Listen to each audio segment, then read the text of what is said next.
ቤተሰቦቻችን እሁድ ቤትን እየተመለከታችሁ አብራችሁን ስላላችሁ እጅግ በጣም ደስ ይለናል። ቤተሰብ ዛሬ በጣም ቆንጆ እሁድን እያሳለፍን ነው።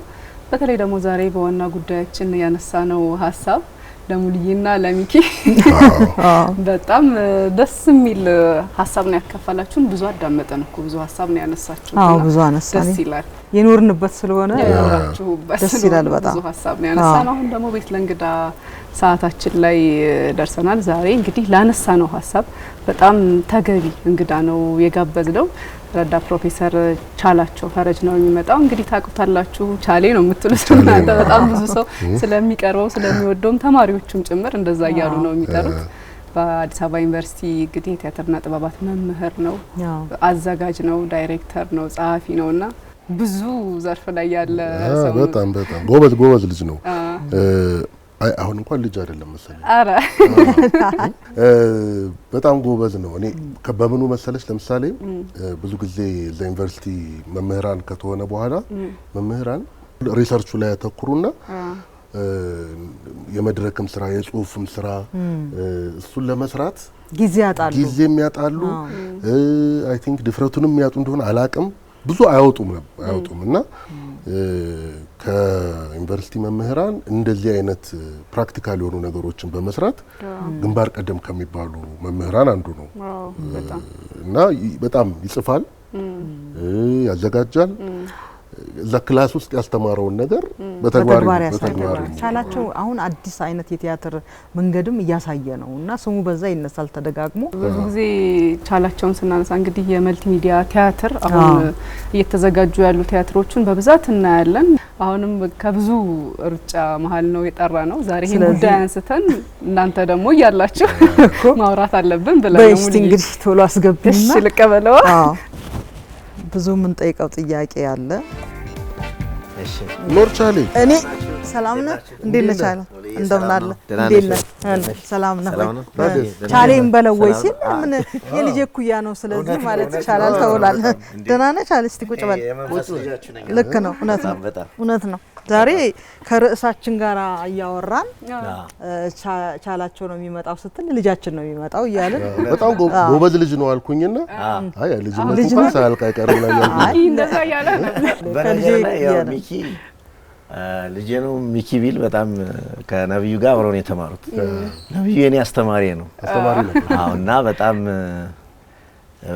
የናንተ ባች በጣም በሚገርም ሁኔታ ሚደንቅ ታሪክ ነው ያለው። እኔ ስሰማ 993 የተመረቃችሁ ልጆች ሙሌ በጣም አክባሪሽ ነኝ፣ ወዳጅሽ ነኝ። በጣም ውበትን ፍለጋ በጣም ትምህርት ብዙ ጊዜ የክፍል ውስጥ ውጤት ብቻ አድርገን እንወስደዋለን።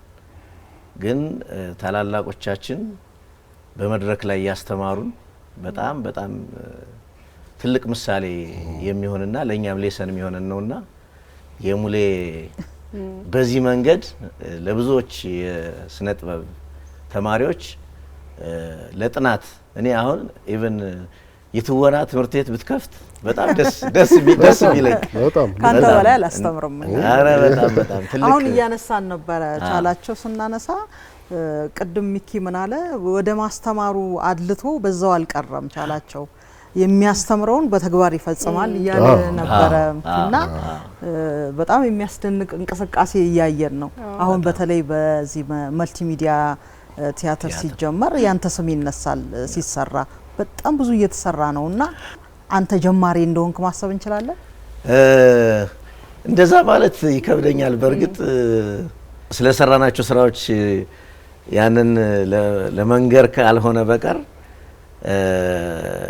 ይህን ሰርቻለሁ ብሎ ለማውራት የሚያስችል እንትን ላይ ደርሻለሁ ብዬ አላስብም። እንዴት ጀመርክ?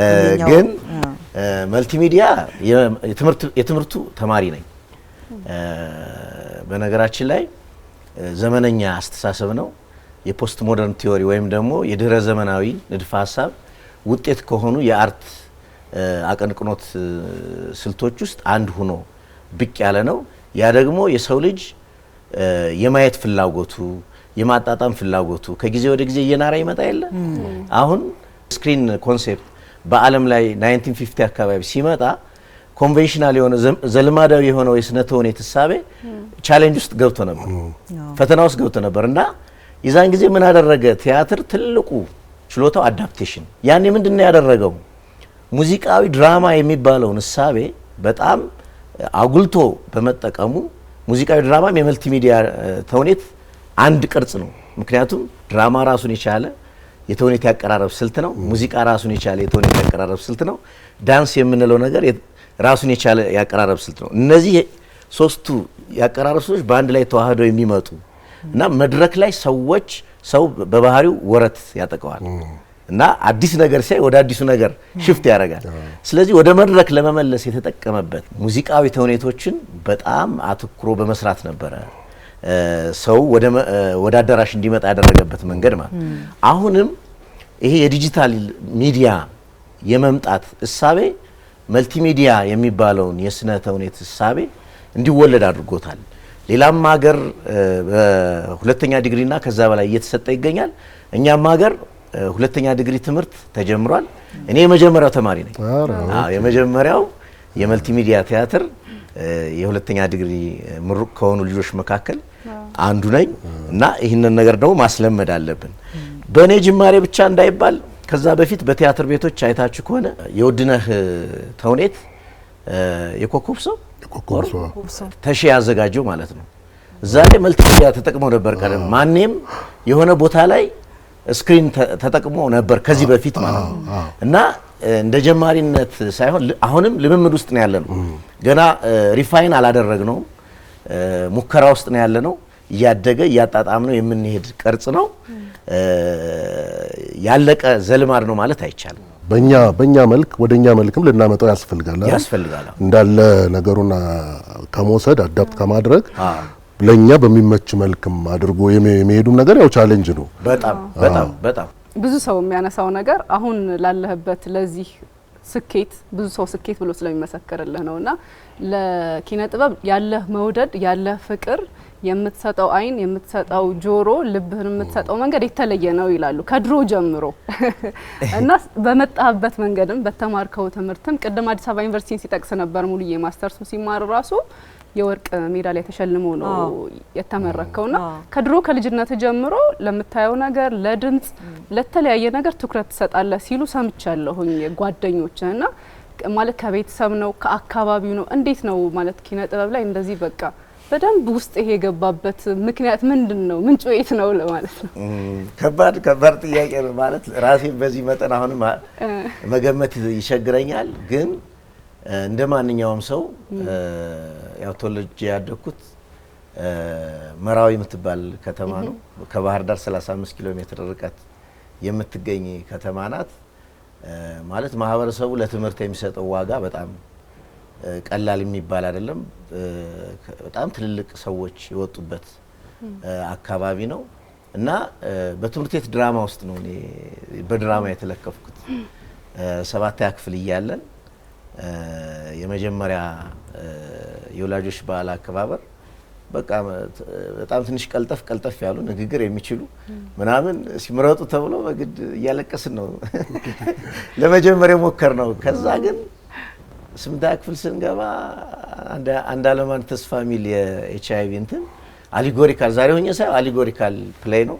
መምህር ሙሉ ሰው ይባል ነበር አስታውሳለሁና በጣም ትልቅ እንዲሁ ተምሮ የጻፈው ጸሐፊ ነው የሚመስልና በጣም እነሱ ትልልቅ ለኛ ምክንያት ናቸው እና እሱ ያሰራን ትሪት ተስፋዬ እሸቱ አንድ ላይ ነን ተጽዕኖ እንደራረጋለን አብረን የተማርነው። እሱ ኮማንደር ኤድስ እኔ ካፒቴን ቫይረስ ነን የተጫወተው እና በዛ ሂደት ውስጥ ሲቢኤም መጽሔት ላይ ኮማንደር ኤድስ ካፒቴን ቫይረስ ተብሎ ፎቶአችን ተለጥፎ በቃ እዛ በኋላ በቃ ወደድን ቲያትር አንዴ የመለከፍ እኮ ነው። በቃ ከዛ 9ኛ ክፍል ስንገባም በቃ ክለብ አቋቋምን ይዘን ቀጥልን። በነገሮች ላይ ኢስት አፍሪካ የቲያትር ፌስቲቫል እዛ ሆነን ተሳትፈናል እና ጋሽ አባተን ማመስገን ያስፈልጋል። እሱ ደግሞ ለኔ ወደዚህ ወደ ትምህርት መግባት ትልቅ አስተዋጽኦ ካደረጉልኝ ሰዎች ውስጥ ጋሽ አባተና ነብዩ ባዬ ተስፍሽ በጋራ ሆኖ ነው። ለምን እዛ ያለኝን እንቅስቃሴ አድቫንስ ስታንዲንግ ነኝ በነገራችን ላይ መምህር ነበርኩ። ከመምህርነት ነው ወደ አዲስ አበባ ዩኒቨርሲቲ አድቫንስ ስታንዲንግ ሞልቼ የገባሁት እና አድቫንስ ስታንዲንግ ማለት በሰል አቋቋም ማለት ነው። በሰል ብዬ ስለገባሁ ውጤትም ለማምጣት ሞክሬያለሁ። እኔ እዚህ እቀራለሁ ብዬ ግምት አልነበረኝም። እዚህ አስተማሪ ሆኜ ቀረሁ። እንግዲህ አካባቢያችን እንዳልኩሽ የቅኔ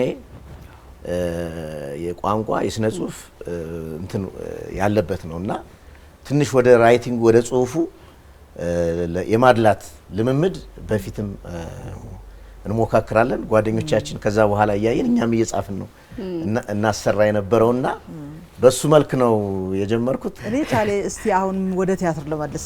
እሺ ቲያትር ብዙ ጊዜ መልቲ ሚዲያ ላይ የምታነሳቸው ርዕሶች ጉዳዮች ራሳቸው በጣም የገዘፉ ናቸው እና በጣም ብዙ ሰው ተጠቀማለ። ሙዚቃ አለ፣ ሰርከስ አለ እና አይከብድም ወይ አልከበደም ወይ? እና ከሁለቱ ቲያትር የትኛው ነው እስቲ ልዩነቱና አንድነቱን እስቲ ንገረን። ይሄ ዘልማዳዊ ተውኔት በእውነት ለመናገር በሀገራችን በደንብ አግባቡ ያላጣጣም እና ማጣጣምም የሚኖርብን ዓለም ላይም እንደሚታወቀው እንዳነበብነው በሊትሬቸሮች ወይም ደግሞ እንደሚታየው በኤክስፒሪየንስም ሰዎች ወደ ፊልም አክቲንግ ወደ ሌሎች ወደ ሬዲዮ አክቲንግ ወደ ሌሎች አክቲንግ ከመሄዳቸው በፊት የመድረክ ተዋናይነትን ነው ቅድሚያ የሚሰጡት። ይህን የሚያደርጉበት መንገድ ምንድነው? በመድረክ ተውኔት ውስጥ ማን በጣም የባለሙያነት አቅም በደንብ ጎልቶ የሚወጣበት እሳቤ ነው እና የመድረክ ያተዋውን ስልትንና የመድረክ ያሰራር ስልትን ከተማረ አንድ ሰው ከዛ በኋላ ሌላው ለሱ ቀላላ ነገር ነው የሚሆነው። የ100 ዓመት የቲያትር ታሪክ አለን ብለን አክብረናል ባለፈው አይደለ 2013 ግን እውነት የኢትዮጵያ ቲያትር ነው ብለን መደምደም ይቻላል ወይ? ምክንያቱም ቲያትር ቤቶች አሉ አዲስ አበባ ውስጥ ነው። ሌሎች የሀገራችን ክፍሎች ተደራሽነታቸው በጣም ዝቅተኛ ነው። እንደ ነጋሽ መላኩ አሻግሬ ያሉ ትልልቅ ሰዎች በሀገራችን ሌላው የማህበረሰብ ክፍል ማየት አለበት እያሉ ቱሪንግ ቲያትር በጣም አስፋፍተው ነበረ በሆነ ጊዜ ዘመን ማለት ነው። ከዛ በኋላ ግን በጣም ትንሽ የቀነሰ ነው። በተረፈ ሌላው አካባቢ በአማተር ከያንያን እና ምናልባትም በክልል የባህል ቡድኖች አካባቢ የሚከወኑ ጥቂት እንቅስቃሴዎች ድሮ ቲያትር ቤቶችም ይዞሩ ነበር ቲያትር ቤቶች በተወሰነ እና እሱን በአግባቡ አላጣጣም ነው መስራት አለብን መሄድ አለብን። በዛ መንገድ ማለት ያ አልሆነም ማለት ግን ዓለም ወደፊት እየቀደመን እየሄደ እኛ ደግሞ ቆመን መጠበቅ የለብንም። ምክንያቱም ብዙ ያልፈን ነገር ሊከሰት ነው ማለት ነው። መልቲሚዲያ ትሪት የምንለው ነገር በርካታ ሚዲየሞችን ባንድ አስተባብሮ አንድ የፐርፎርማንስ ማዕከል መፍጠር ማለት ነው። የሰው ልጅ ደግሞ በዚህ ዘመን የማጣጣም ችሎታው እየጨመረ ነው። የማጣጣም ችሎታው ስንል ምን ማለት ነው? ለምሳሌ ልክ እንደ ቡፌ እናቀርባለን አይደል? ቡፌ ሰው የፈለገው መርጦ ነው የሚበላው። እነዛ ቴብሎች ውስጥ ወይም ደግሞ እነዛ መቅረቢያ ቦታዎች ውስጥ ኮንቴንቶችን በማስቀመጥ ሰው በመረጠው ሚዲየም የሚመቸውን ወስዶ እንዲጠቀም ወይም እንዲያገኝ ለማድረግ የሚደረግ ያቀራረብ ስልት ነው እና እነዚህ ስልቶች ግን በጣም የተዋህዱ መሆን አለባቸው። ለምሳሌ በመድረክ ያሳየውን ነገር በስክሪን ስታመጣ እንዲሁ ግንጥል ጌጥ መሆን የለበት፣ መዋሃድ መቻል አለበት። እነዚህ ያቀራረብ ስልቶች በጣም ቻሌንጅ ስለሚያደርጉ ዲሬክተሩ ማድረግ ያለበት ነገር ምንድነው? አንደኛ ዘ ሆል ቪዥኑን ወይም ደግሞ እይታውን ስክሪፕቱን ከጻፈ በኋላ የተለያዩ የየዘርፎቹ ሰብ ዳይሬክተሮች ይመርጣል ማለት ነው። የሱ ስራ ምንድነው? ሃርሞናይዜሽን በደንብ መከሰትና ለነሱ በቂ የሆነ የልምምድ ጊዜያቶችን አዘጋጅቶ ከሱ ቪዥን ጋር መሄዳቸው ማረጋገጥ መቻል። የሰው ኃይል ብቻ ሪሶርስ በጣም ይፈልጋል። አሁን ለምሳሌ እኔ ተነስቼ እኔ እየሞከርኳቸው ያለኋቸውን ትሪቶች ካያችሁ ድጋፍ የሚደረግባቸው ናቸው። በስድስት ሰው የሚከናወንን ትሪት አንድ ሰው ፕሮዲውስ ሊያደርገው ይችላል። እንዲህ አይነት ትሪቶችን ግን ግለሰቦች ወይም ትንንሽ ካምፓኒዎች ፕሮዲዩስ የማድረግ አቅማቸውን ይፈትናል። ስለዚህ ህዝባዊ በዓላት፣ ክብረ በዓላት በመሳሰሉ ነገሮች ላይ ነው ብዙ ጊዜ አሁን ጥቅም ላይ እያዋልናቸው ያሉ። ያ ማለት ግን ጠንካራ ፕሮዲዩሰሮች ወይም ባለሀብት ፕሮዲዩሰሮች አይኖሩም ማለት አይደለም። ወደፊት እሱን ወደ ገበያ ውስጥ መቀላቀል የሚያስችል አቅም ሊፈጠር ይችላል ብዬ እገምታለሁ። ሰው እንዳለው አሁን የመምረጥ አቅሙ ከፍ ብሏል። በዛው ልክ ደግሞ ትዕግስቱም አንሷል። አዎ በጣም አጫጭር ነገር መፈለግ ይፈልጋል።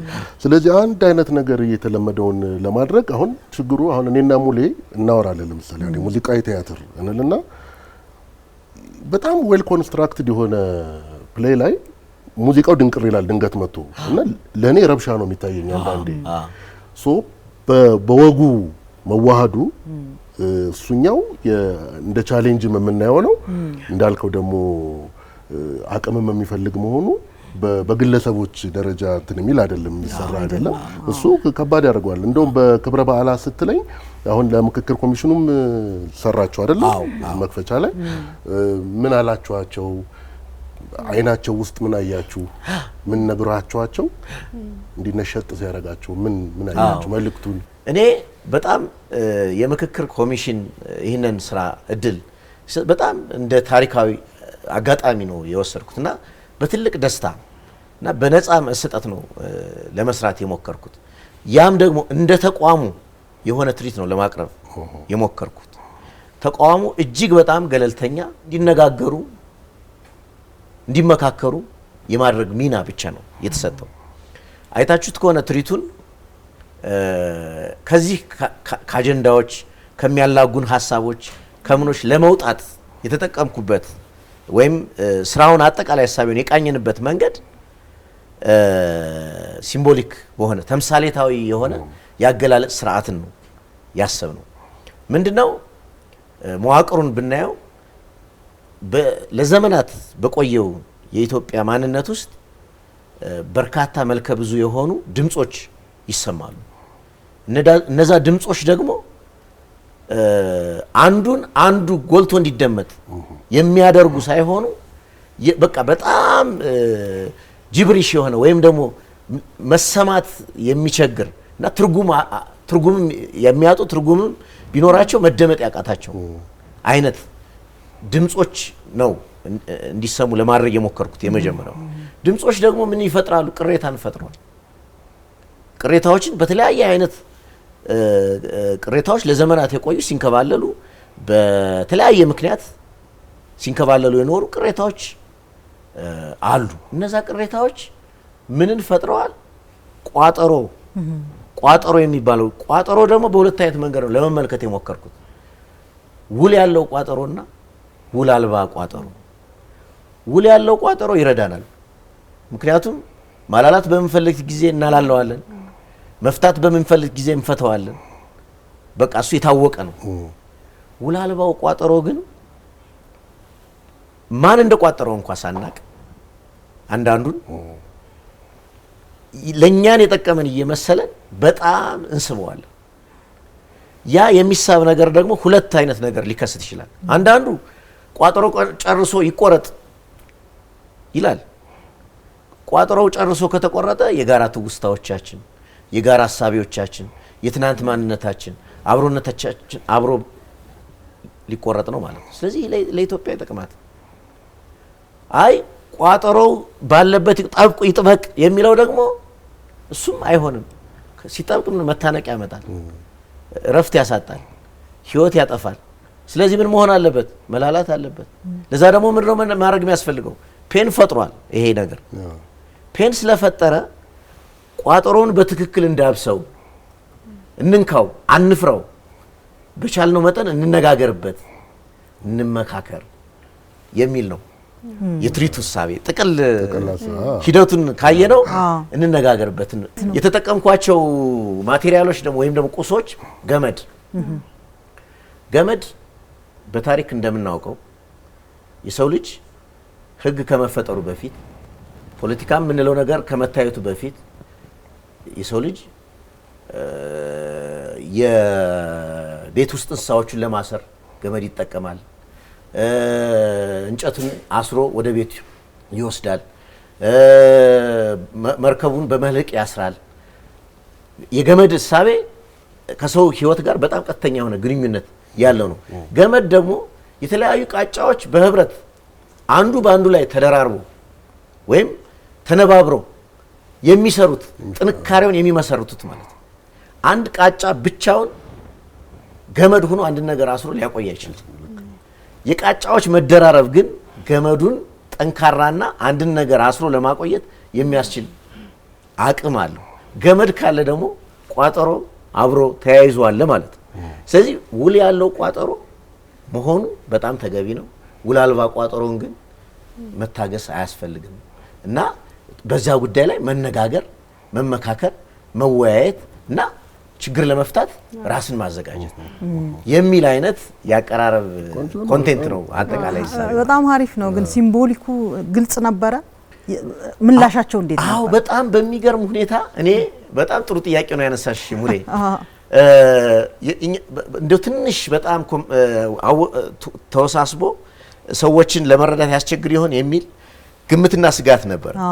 በሚገርም ሁኔታ ከአራቱ የኢትዮጵያ አቅጣጫ የመጣ ማህበረሰብ ኢቭን የቋንቋ እንኳ ትንሽ ቻሌንጂንግ ያለባቸው ሰዎች እንኳ እጅግ በጣም ነው ተደሰቱት እና አሁን ድርጊቶችን በስፋት ማለት ደሊቨረት ሊያስበን በድርጊት የሚገለጹ ነገሮች እንዲኖሩ በጣም ሰርተናል።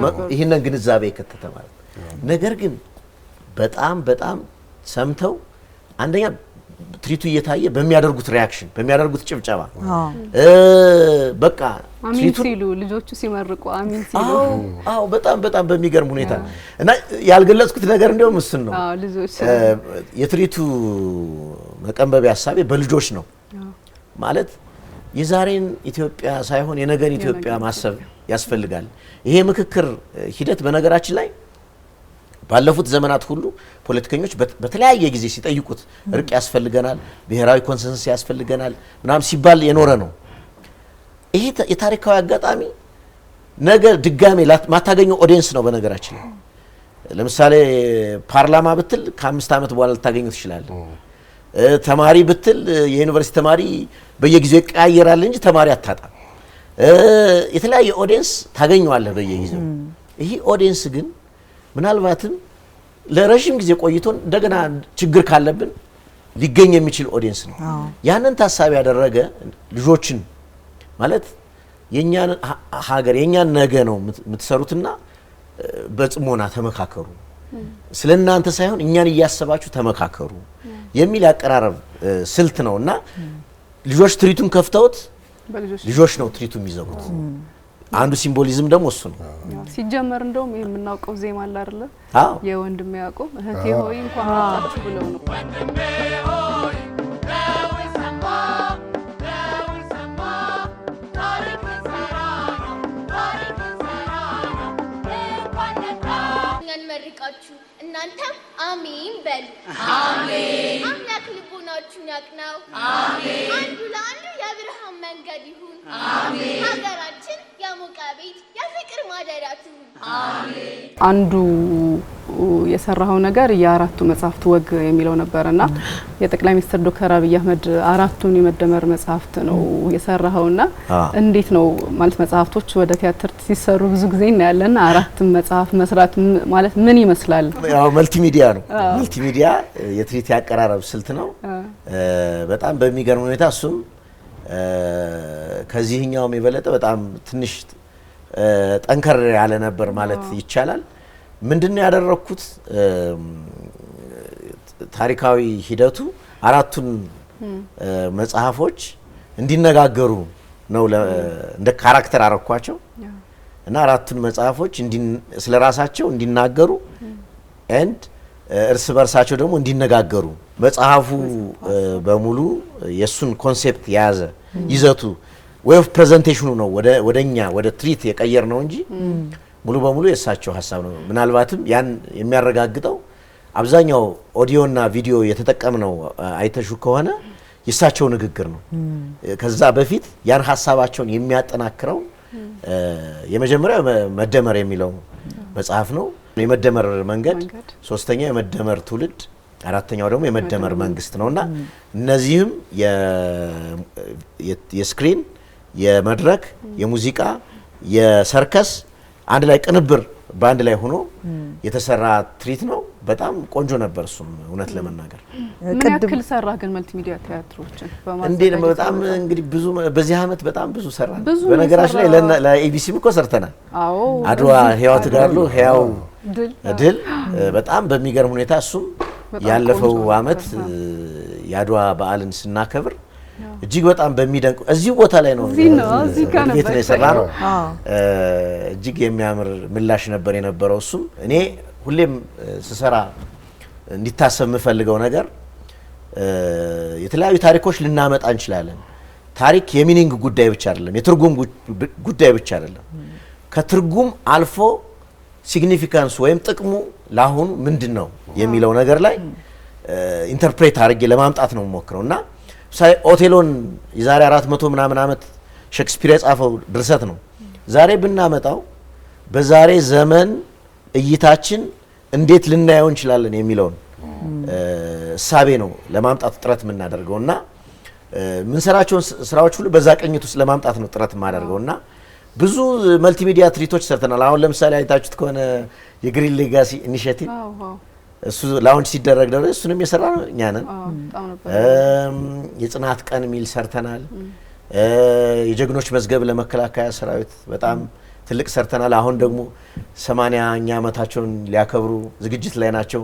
ለዛ እንደ አዲስ አበባ ዩኒቨርሲቲ አሁን ባለፈው 75ኛ ዓመቱን ስናከብር አይተሽ ከሆነ በጣም እሱም ፓጀንተሪ ነው። በጣም ፓጀንተሪ ድራማ ይባላል። እሱም ትልቅ ፍልስፍና ያለው እሳቤ ነው። የስትሬት ድራማ ነው። ስቶሪ ዲቨሎፕ አድርገንለት በደንብ ወክ እያደረግን ነው ትርኢቱ እየተከናወነ የነበረው። እሱኛው እኔ የ50ኛውን ዓመት ሰርተናል። አዎ ሚኪ ያው እናንተ ነበራችሁ እዛ ጊዜ 50 ዓመት የጌትነት ነው 50 ዓመት ስንት ነው የሚል እድለኛ ሆኜ ደግሞ 75ኛው ዓመት ሰራሁኝ። በጣም ይገርም እድሜን ያኔ ነው የቆጠርኩት። አይ ነገር እየሄደ ነው ምናምን ከተመረቁ 25 ዓመት ሞላኝ አልኩት። የዛን ቀን ነው የደነገጥኩትም ደስ ያለኝም። ግን ይሄ የስትሪት ድራማው በጣም ኢምፕሬሲቭ ነበር፣ በጣም አስደናቂ ነበር። ለምን መሰለም ሙከራው አሁን እንደመነሻ በጣም ለብዙ ሰዎች ትርጉም የሰጠ ነበር። በተለይ ጉዳዩ ላይ ለነበሩ በወቅቱ የነበሩ ሰዎች ኤግዛክትሊ በዩኒቨርሲቲው እንደዚህ አይነት የተቃውሞ እንቅስቃሴ በሚመራበት ለውጥን በሚያቀነቅንበት ጊዜ የነበሩ ሰዎች መነሻው እሱ ስለነበር ማለት ነው። መሬት ላራሹ ብሎ የወጡት ሰዎች ለነሱ የሚገርም ትርጉም ነው የሰጠው። እንዳልከው አሁን ትልቁ ነገር ቅድም ስትመልስ የመለስክልን ምንድነው በጣም ኢምፖርታንቱ ነገር ሲግኒፊካንሱ ምንድነው ከሚለው ጋር አሁን ምንድነው ትርጉም ያለው ይሄ ነገር ከሚለው ጋር ነው አብራችሁ የሰራችሁትና እንደው በጣም የሚደንቅ ኤክስፒሪየንስ ነበር ልልፈልግ። በጣም ጊዜውን መቼ ነው የምታገኘው ነው እሱን ልጠይቀው ነበር። አዎ በጣም እንግዲህ ዴይ ኤንድ ናይት ነው የምንሰራው። ረፍት አልባ እንትን ነው የምናደርገው። እውነት ለመናገር አሁን እኔ ራሴን ሳስበው በጣም ረፍት ያስፈልገኛል አሁን እላለሁ። ግን አሁን አርፌ ነገ ምን ልሆን ነው የሚለው ነገር ደግሞ እግረ መንገድ አብሮ እንትን ያደርገኛል፣ ኢንስፓየር ያደርገኛል። በዛ ላይ ደግሞ የሰዎች የሚሰጠኝ ፊድባክ በቃ ኢነርጂ እኔ አሁን ያን ስራ ስንሰራ እውነት ለመናገር መሪዎችን ማመስገን ያስፈልጋል። አሁን አዲስ አበባ ዩኒቨርሲቲ ፕሬዝዳንት ዶክተር ሳሙኤል ክፍሌ እንዲህ አይነት ኢንቫይሮንመንት እንድንከስት ፈለጉ። እንዴት በቃ 75ኛው ሲከበር እንቻለ እኮ እዚህ አስተማሪ ነበሩ እነከለ እኮ ምንድነው አዲስ ነገር መፍጠር እንዴት አትችሉም ምናምን የሚል በጣም ቻርጅ አረጉን በደንብ እና ልንሰራ የምንችልበትን ፕላትፎርም ደግሞ በእጅጉ ድል ሰጡንና እንደነዚህ አይነት ሰዎች እጅግ በጣም አስፈላጊ ቀናነት በጣም ኢምፖርታንት ነው። አዲስ ነገር አዲስ የስነ ጥበብ እይታ እንዲፈጠር አዳዲስ ሐሳብህን እንድታመጣ ስትሞክር የሚያግዝ ሰው ያስፈልጋል። ጋሻ ባተ አሁንም እንጥቀሰው ነፍሱን ይማረውና ማርች ቱ ዘ ባትል ኦፍ አድዋ የሚል የአዲስ አበባ 100ኛ ዓመት ክብረ በዓል ሙሉዬ እንደምታስታውሺው ከአድዋ ድልድይ ላይ የ500 ሜትር አካባቢ የፍታራሪ ገበየው ጦር ግባ ተብላሃ ያሉና ጋሻቤ ናቤ እነ ተፈሪ ነፍሱን ይማረውና እነ ፍቃዱ ተክለ ማርያም እሱ ትልቅ በሀገራችን የፓጀንተሪ ወይም ደግሞ የስትሪት ድራማ የመንገድ ላይ ትርኢት ትልቅ ምሳሌ ሆኖ ከሱ ቀጥሎ በእርግጠኝነት ከሱ ቀጥሎ ስቶሪ ያለው ሙከራ ያደረግነው እኛ ነን በ75ኛ ዓመቱ በታሪክ ውስጥ ካየነው ማለት ነው። አዎ የኛ የ2 ኪሎ ሜትር የ2.5 ኪሎ ሜትር ጉዞ ነው። ከ4 ኪሎ እስከ 6 ኪሎ ድረስ ነው ያደረግነው። ምንድነው አዲስ አበባ ዩኒቨርሲቲ ሲመረስ የቀዳማዊ ኃይለ ሥላሴ ዩኒቨርሲቲ ተብሎ ሲቋቋም 4 ኪሎ ነው የመጀመሪያ እንትኑ ዩኒቨርሲቲ ኮሌጅ ሆኖ የተቋቋመው ማለት። ከዛ ተነስተን መንገዶችን በታይም ፍሬም ነው የከፈልናቸው። ለምሳሌ ከ4 ኪሎ እስከ ሸዋዳ ቦድሮ ከነበረበት ወይም ቅድስተ ማርያም ቤተክርስቲያን ድረስ ከ943 እስከ 966 ዘመን ያደረግነው ማለት ነው። ከ66 እስከ 83 ደግሞ ከ5 ኪሎ እስከ ሰማዕታት ሐውልት ከ83 እስከ 2010 ደግሞ እስከ አንደኛ በር ድረስ አደረግነው። ከአንደኛ በር ወደ ፎልስ ጌቱ መሄጃ ሙሉ ወደ ዩኒቨርሲቲው ምንገባበትን ስትሪት ደግሞ ያደረግነው ምንድነው አዲሱ ዩኒቨርሲቲው ኦቶኖመስ ሆኖ ወይም ደግሞ ራስ ገዝነትን የተቀበለበትን ዘመን ያሳየንበት የትርኢት ሐሳቤ ነው ማለት እና የሐሳቤ ምንድነው አሁን ቅድም እንዳልከው አሁንን ለመዋጀት ነው። ያን ትርኢት በድሮ የዩኒቨርሲቲ የባህል ማዕከል ዝማሪዎች እና ተማሪዎች ባሳለፏቸው አንዳንድ ሂስቶሪካል ኢንሲደንቶች በሱ አይነት ቃኝተን ታሪኩን በደንብ ለማሳየት ሞክረናል። በጣም ተወዷል። አሁን የተመቸ ጊዜ ያለ ይመስለኛል። አንተ እንደዛ ይሰማሃል እንዴ? ኪነ ጥበብ አሁን ጥሩ ጊዜ ወጣለት ይመስልሃል እንዴ? እንደ ጊዜውና እንደሚሰጠው ቦታስ ለማህበረሰቡ ምን እየሰጠ ነው? እንዴ ይሄን ሀሳብ ታወራን ደስ ይለናል። አሁን ለጥበበኛ ጊዜ መምረጥ በጣም አስፈላጊ ነው ብዬ አላምንም። ማለት ጥበበኛ በየትኛውም ጊዜ ውስጥ የሙያውን ሐሳቤ ማርቀቅ፣ የማሰላሰል ችሎታውን መጨመር፣ መስራት ይኖርበታል ብዬ አስባለሁ። ኮንቬንሽናል መድረኮች ጥቂቶች ናቸው እንላለን። አሁን ደግሞ የፐብሊክ ስፔሶች እያየሻቸው ከሆነ በተለያዩ ቦታዎች ህዝባዊ ስፍራዎች እየሰፉ ነው። ድሮ ብዙ የምንጨናነቅባቸው የምናያቸው ነገሮች በሙሉ ታይት የሆኑ ጥብቅ ያሉ አይነት ሂደት ይታይባቸዋል። ያ ማለት የማሰብ ነጻነትሽን ይገፋል ወይም ደግሞ ፈጠራን በጣም ይቀንሳል። አሁን ከተማችን በጣም እያማረ ነው፣ እየተዋበ ነው። እሱም ብቻም ሳይሆን ቅድም እንዳልኩሽ በእኛ ሙያ ዘርፍ አሁን የአምፊቲያትሮች ብዛት በዚህ ከተማ ውስጥ ብንቆጥረው እውነት ለመናገር በ100 ዓመት በቆየንበት ጊዜ ውስጥ በዚህ ጊዜ ውስጥ የተሰራውን ያህል ማንም አልሰራም፣ እውነት ለመናገር ማለት ነው። ግን እነዛ የትርኢት አቀራረብ ስልቶች ብዙ ጊዜ አሁን ክፍት ነው የምታገኛቸው። ብዙ ጊዜ አክቲቭ አይደሉም። አሁን የጥበብ ሰው የሚፈተንበት ሰዓት ነው ብዬ ነው የማስበው በኔ እይታ። ለምን ለመስራት በእርግጥ ሌላ ፍልስፍና አላቸው። ሌክዠሪ አርት ማቅረቢያ ቦታዎች ናቸው ይባላል። ማለት ምንድነው? ለምሳሌ ዝናብ ቢመጣ እንዴት ይከለላል ሰው ብሎ ሊያስብ ይችላል። ፀሐይ እንዴት የመታው ተመልካች ሊያይ ይችላል የሚል ቻሌንጆች አብረው ሊመጡ ይችላሉ። ነገር ግን ከቤት ውጭ ትርኢት የሚከናወኑ ለምሳሌ እንደ ሰርከስ ትርኢት፣ እንደ ስትሪት ድራማ፣ እንደ ሙዚቃ አሁን ለምሳሌ ሌላ ዓለም ላይ መንገድ ላይ ሁሉ ካባሬ እየሰሩ እንትን እያሉ የሚሄዱ አርቲስቶች አሉ እና ልክ እንደነዛ አይነት ትዕምርት የሆኑ እሳቤዎችን ማርቀቂያ ያቀራረብ ስልቶችን ማቅረቢያ መድረኮች በጣም በስፋት ተበራክተዋል። በአዲስ አበባ ከተማም ብቻ ሳይሆን አሁን የክልል ከተሞችም እንደዛ ወደዛ እየሄዱ ነው። ይሄም ዘመን በራሱ ትልቅ እድል ነው ብዬ አስባለሁ። በጣም ልክ ነህ። ምን አስበሃል ታዲያ አቅደህ ወደፊት? በጣም ብዙ እሰራለሁ ብዬ ነው የማስበው። ምን እንጠብቅ? በቅርቡ አሉ የሰራኋቸው ያሉ ስራዎችም አሉ። ህዝባዊና በጣም ትልልቅ ሰዎች ከሚሳተፉበት የመድረክ እሳቤ ላይ ነው እያቀረብን ያለ ነው። እነዚህ ነገሮችን አሁን በቲያትር ቤቶች እንዲለመዱ ፍላጎቴና እምነቴ ነው። እሱንም በጣም ለመስራት ፕላን እያደረኩ ነው። ከአንዳንድ ቲያትር ቤቶች ጋር እየተነጋገርኩ ነው።